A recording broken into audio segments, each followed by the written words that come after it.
they were a married couple and came to stay in the ashram in Shahjahanpur. Yes. And about a month later, I landed up. So they gave me coffee and then murukku and the works. Then he said, I was the secretary, I won't have a word with you. I said, if it's not urgent, tomorrow. He said, no, it's not urgent, but it, I would like there are some problems resolved, something like that. I said, so yes, what? He said, I have come to stay with my wife here, and we're living in ashram. So how about it? I said, about what? Then he went on, enumerating his problems. And how when he was willing, she wasn't, because she said, no, this is a pure place. Lay off, and things like that. I said, I'm not competent to discuss this issue. I take you to Babuji.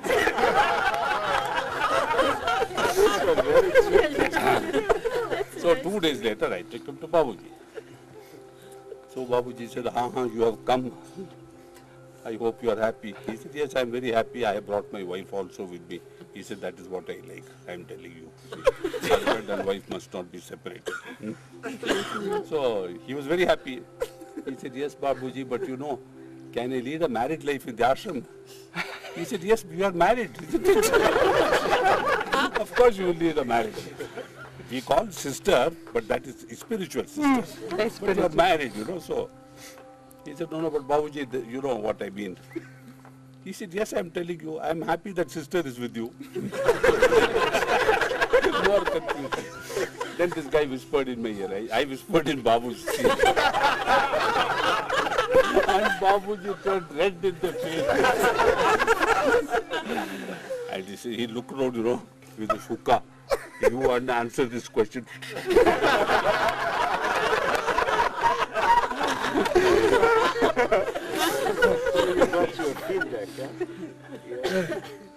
So of course I gave him the answer. Too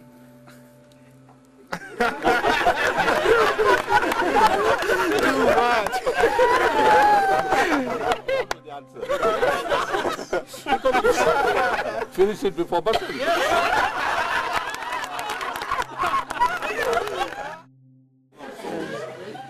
The bedroom was about this size.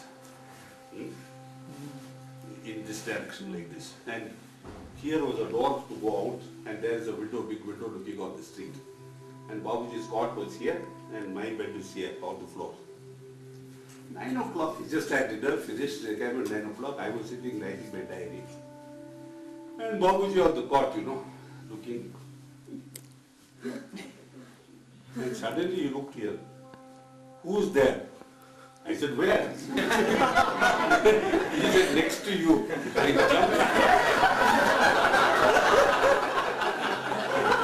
jumped on Babuji's bed and hugged him.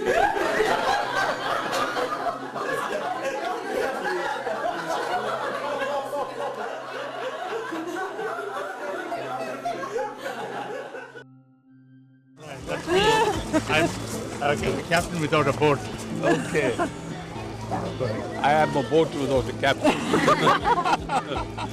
Good one, Master. It's always Because my captain is up there. one-liners. Take one of us together, my uncle and myself. Oh, nice. Thank you.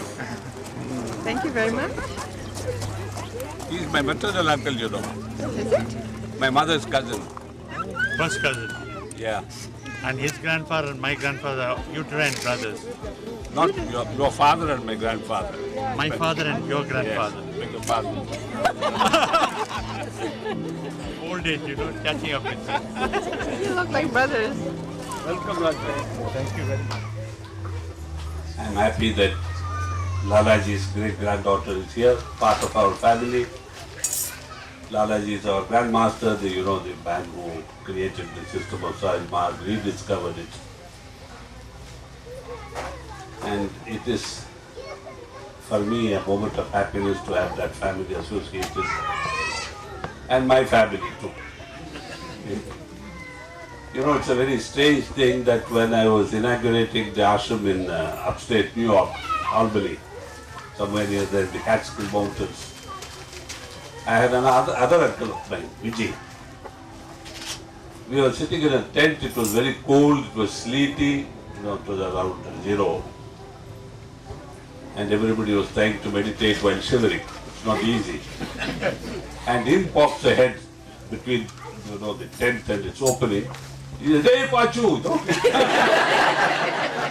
And he looked around and here is this gold fellow of mine. And he came and hugged me and he disturbed our meditation.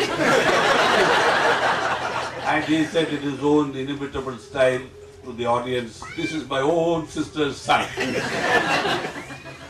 So I have another uncle today here. And I feel very proud that, surely it's my mother's blessing.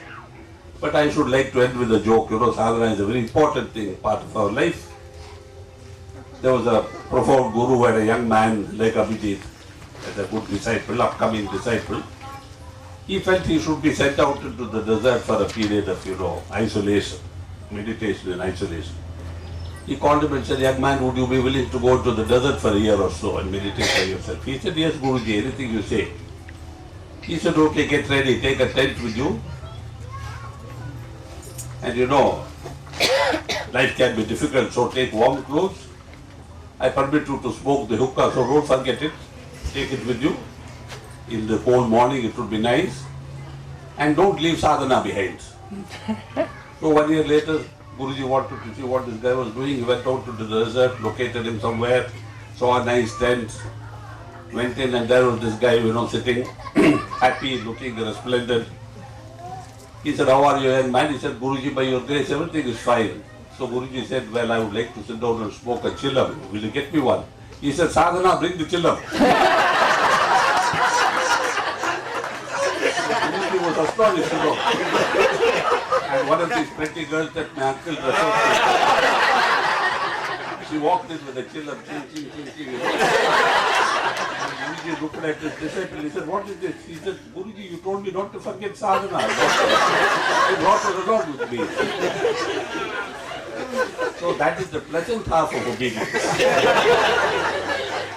I am now talking of the duty part of obedience, the effective part of obedience. That obedience we have to cultivate. That obedience, it must become second nature. And it cannot be done by imposing obedience. Sahaj Marg is famous for its loose discipline externally, because we don't believe in administered discipline.